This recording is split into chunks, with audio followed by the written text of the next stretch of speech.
2021년 5월 24일 LA 오늘의 교회 가정에서 함께하는 영상 새벽 예배입니다.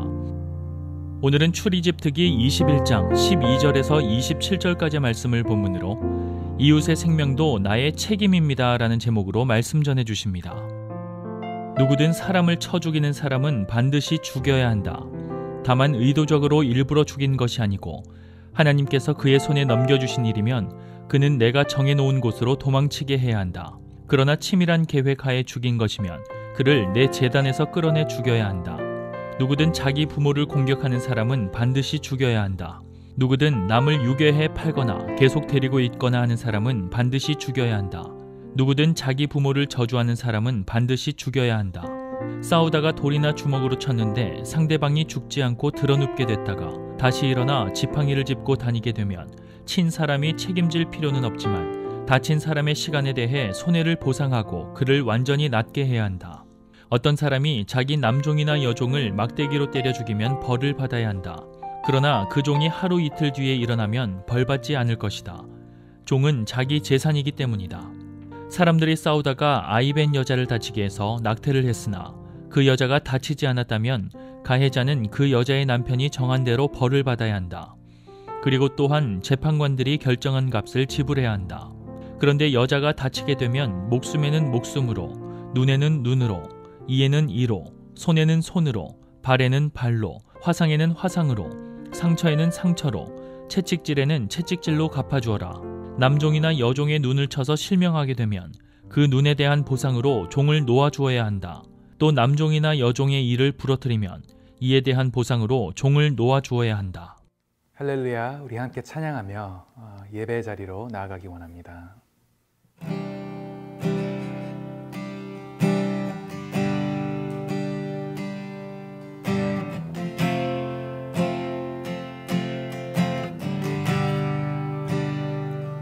주의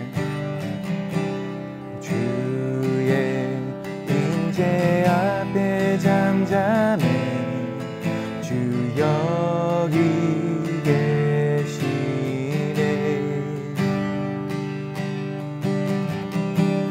와서 모두 굽혀 경배해 신령과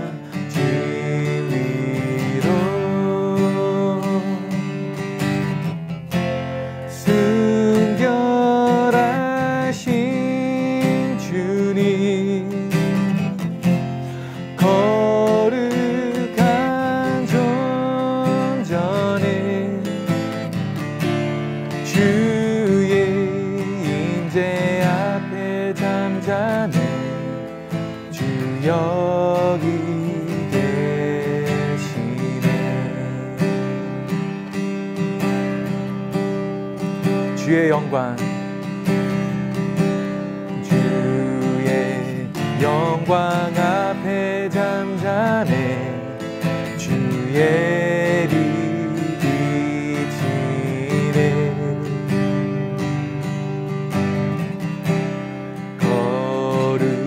거룩한 불 태우시며 영광의 관쓰네.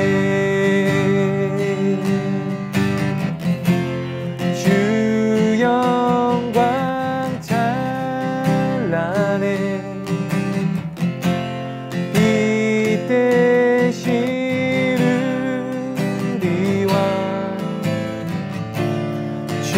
주의 영광 앞에 잠잠해 주의 빛 비치네. 주의 능력 주의 능력 앞에 잠잠해 주 역사하시네.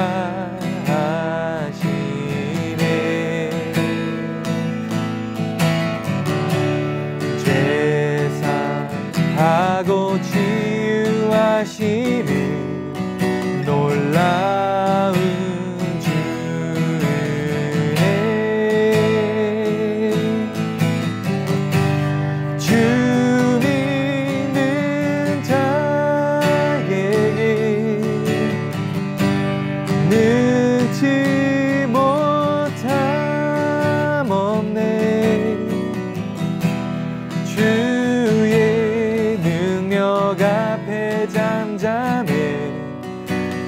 역사하시네.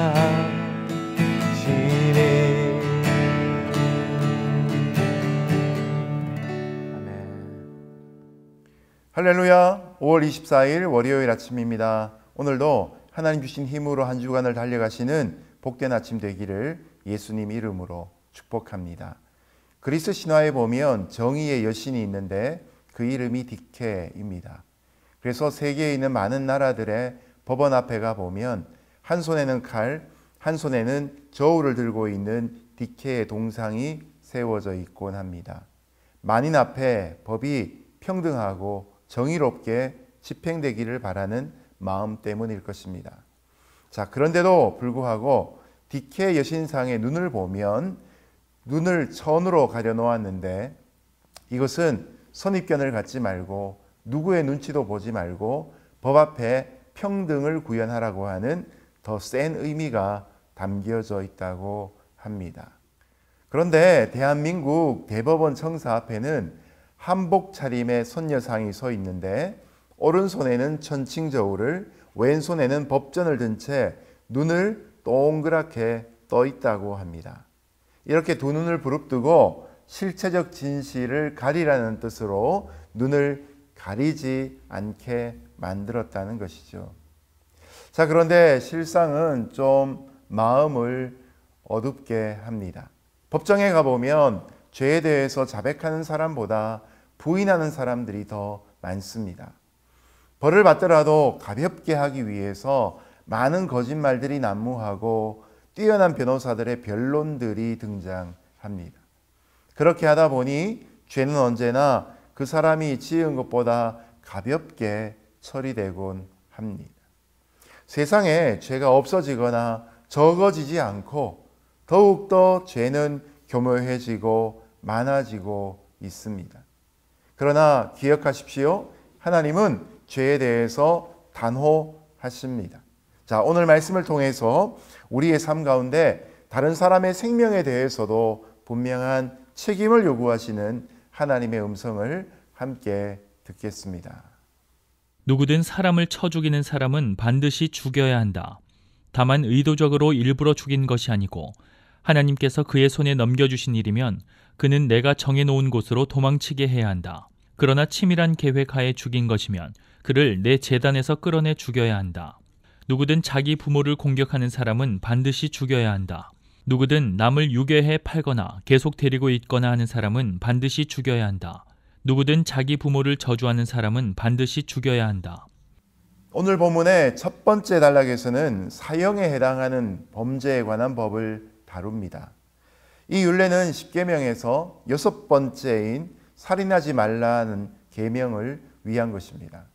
먼저 사람을 고의적으로 죽이는 사람은 누구든지 반드시 죽일 것이라는 대원칙을 선언하십니다. 여기서 고의적이라는 것은 계획성이 있거나 잠복했다가 하거나 도구를 사용한 경우들입니다. 고대에는 이런 살인자들에 대한 처분이 아주 엄하고 즉각적이었습니다. 왜 이렇게 강경한 기준을 하나님이 적용하시는 것일까요? 여기에는 인간의 생명이 하나님의 형상을 따라 지어졌기 때문에 천하를 주고도 바꿀 수 없는 소중한 것이라는 의미가 담겨져 있습니다.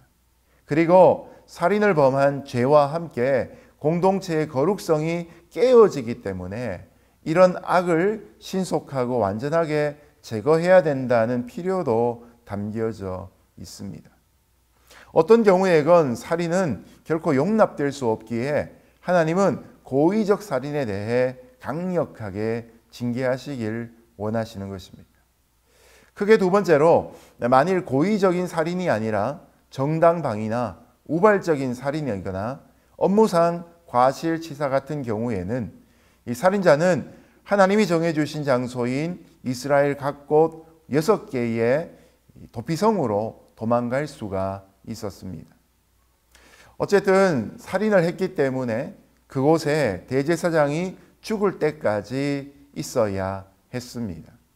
이런 경우에는 살인 혐의를 가진 사람을 피해자들의 가족들이 죽여서 복수하려고 하기 때문에 공동체 속에 살인의 복수가 계속 반복되며 무죄한 피를 흘릴까 하여서 그런 악순환을 막기 위해 이 제도를 허락해 주신 것입니다. 크게 세 번째로 하나님이 용납하시는 살인에 해당하는 행위들이 있습니다. 하나님은 부모를 공격하거나 때로는 사람을 납치해서 팔거나 노예로 부리는 경우에도 반드시 죽이게 하셨습니다. 이런 경우도 살인에 준한다고 여기신 것이죠. 뿐만 아니라 부모를 향한 저주도 살인으로 여겼습니다. 여기서 저주란 말은 험한 말은 물론이거니와 모욕과 경멸을 모두 포함한 폭언을 의미하는 것입니다. 여기에서는 십계명에서 5번째 계명인 부모 공경이 적용되고 있는 율례입니다. 부모와 자식의 관계는 모든 인간관계의 기본이 되지요. 그래서 그 한 사람이 부모와 맺는 관계를 통해서 하나님은 다른 인간관계들을 가늠하시겠다는 기준이 함께 있는 것이죠. 그래서 페류나는 신앙적으로나 관습적으로 결코 용납되어서는 안 되는 것입니다. 자, 생명을 존중하는 세상이 될 수 있도록 우리의 언어와 우리의 생각과 행동도 하나님 보시기에 합당할 수 있기를 예수님 이름으로 축복합니다. 싸우다가 돌이나 주먹으로 쳤는데 상대방이 죽지 않고 드러눕게 됐다가 다시 일어나 지팡이를 짚고 다니게 되면 친 사람이 책임질 필요는 없지만 다친 사람의 시간에 대해 손해를 보상하고 그를 완전히 낫게 해야 한다. 어떤 사람이 자기 남종이나 여종을 막대기로 때려 죽이면 벌을 받아야 한다. 그러나 그 종이 하루 이틀 뒤에 일어나면 벌받지 않을 것이다. 종은 자기 재산이기 때문이다. 사람들이 싸우다가 아이벤 여자를 다치게 해서 낙태를 했으나 그 여자가 다치지 않았다면 가해자는 그 여자의 남편이 정한 대로 벌을 받아야 한다. 그리고 또한 재판관들이 결정한 값을 지불해야 한다. 서로 싸우다가 돌이나 주먹으로 상대방을 쳐서 그 자리에서 그 사람을 죽게 하는 경우에는 가해자는 살인에 대한 마땅한 책임을 져야 합니다. 또한 주인이라도 자기 종을 매질해서 죽일 경우에는 마땅한 형벌을 받아야 합니다. 하지만 피해자가 지팡이를 짚고 움직일 수 있을 정도이면 형벌은 면하되 그가 완전히 치료될 때까지 치료뿐만 아니라 수입의 손실까지도 모두 변상해야 합니다. 또 싸우다가 임신한 여인을 다치게 해서 유산이 될 경우에는 그 남편이 요구하는 만큼 가해자는 벌을 받고 재판관들이 결정한 벌금을 물어야 했습니다. 이처럼 구체적인 기준을 말씀하신 하나님의 뜻은 무엇일까요?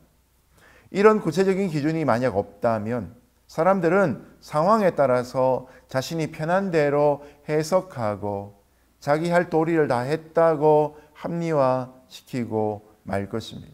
그러면 범죄한 사람이 힘이 있는 사람이냐 아니냐, 피해를 입은 사람이 센 사람이냐 아니냐에 따라서 보상이 달라지고 해석도 달라지게 될 것입니다. 심지어 피해자가 사회적으로 무시당할 수도 있는 입장에 놓인 사람이라면 보상 없이 그냥 지나가기도 할 수 있는 것이죠. 그래서 하나님은 피해자나 가해자가 갖고 있는 그의 신분이나 배경을 막론하고 공정한 보상을 하도록 엄격하고도 분명한 규칙을 우리에게 말씀해 주고 계신 것입니다. 오늘도 이런 구체적인 상황에서도 하나님의 기준이 작동될 수 있도록 사람을 그의 배경으로 해석하지 않고 모두가 다 하나님의 형상을 가진 인간 존엄의 가치들이 믿는 사람인 우리로부터 시작될 수 있기를 예수님의 이름으로 축복합니다. 그런데 여자가 다치게 되면 목숨에는 목숨으로, 눈에는 눈으로, 이에는 이로, 손에는 손으로, 발에는 발로, 화상에는 화상으로, 상처에는 상처로, 채찍질에는 채찍질로 갚아주어라. 남종이나 여종의 눈을 쳐서 실명하게 되면 그 눈에 대한 보상으로 종을 놓아주어야 한다. 또 남종이나 여종의 이를 부러뜨리면 이에 대한 보상으로 종을 놓아주어야 한다.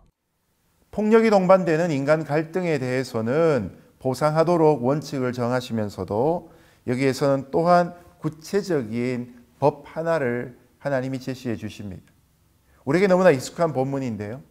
만일 생명을 잃게 된 경우에는 생명으로 갚아야 하고 눈이나 이나 손과 발로 다치게 했다면 그 범위 안에서 적절하게 처벌해야 된다는 기준을 말합니다. 우리에게 더 익숙하기로 표현하자면 목숨에는 목숨으로, 눈에는 눈으로, 이에는 이로, 손에는 손으로, 발에는 발로 갚아주라 라고 하시는 말씀입니다. 이것을 동해복수법 내지는 동해보복법이라고 부릅니다. 이것이 나중에는 로마의 성문법이 되어서 탈리오 에스토라는 법으로 불리게 되었습니다.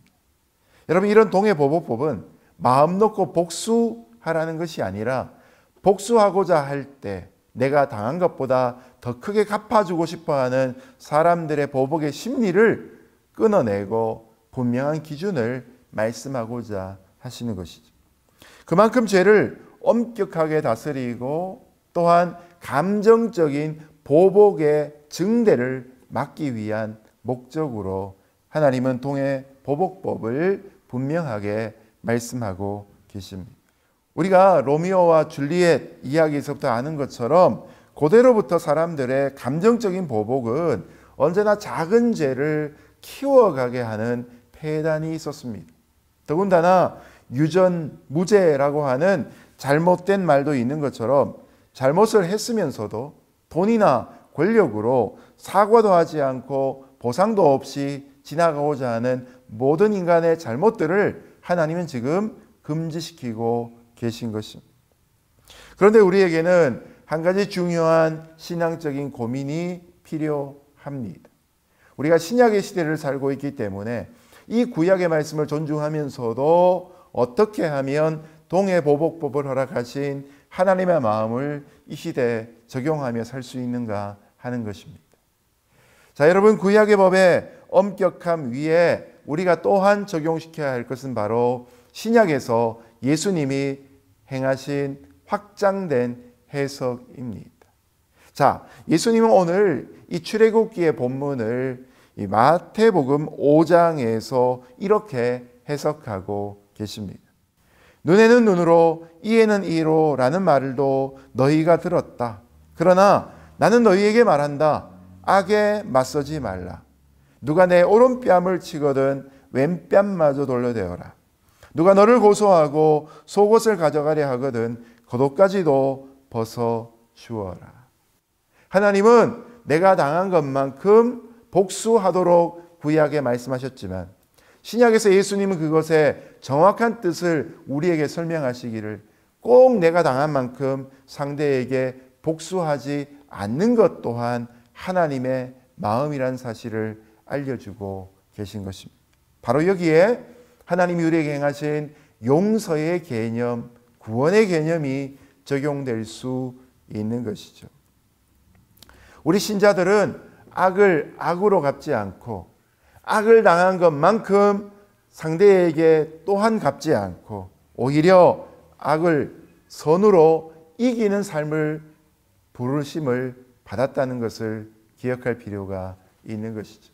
로마서에 나오는 말씀처럼 원수의 이마에 숯불을 놓는 선행으로 우리는 악을 이겨야 하는 것입니다. 쉽지 않은 일입니다. 그러나 이것을 믿음으로 감당할 때 그곳에 하나님의 은혜가 더하는 것을 체험할 수 있을 것입니다. 말씀을 맺겠습니다. 살인에는 오늘 본 것처럼 우발적인 것도 있고 또한 고의적인 경우도 있습니다. 법정에 가서도 이 살인의 동기를 다 밝힐 수 없는 인간의 교묘함이 점점 더 커지는 세상 속에 살아갑니다. 그 때문에서인지 사회적으로는 생명을 경시하는 풍조가 만연하게 되고 살인의 경우들이 많아지고 있습니다. 여러분, 여기에서 우리가 이 시대를 바꿀 수 있는 가장 귀한 믿음의 삶은 바로 하나님이 주신 생명을 귀하게 여기는 일상입니다. 오늘도 하루의 삶 동안 자신의 생명도 귀하게 여기고 남의 생명도 귀하게 여기고 하나님이 두 눈을 부릅뜨시고 우리의 삶을 보고 계신다는 사실을 기억하며 하나님의 형상을 가진 모든 사람들을 존중하는 귀한 하루 될 수 있기를 예수님의 이름으로 축복합니다. 함께 기도하겠습니다. 하나님 아버지, 오늘 이 땅 가운데 하나님의 형상을 가진 모든 인생들이 생명의 가치만큼 존중될 수 있도록 우리를 사용하여 주옵소서. 우리가 어떤 사람의 생명을 경시하는 생각이나 말이나 행동을 행하지 않도록 우리 안에 거룩한 성령으로 충만케 하여 주옵소서. 예수님 이름으로 기도드렸습니다. 아멘.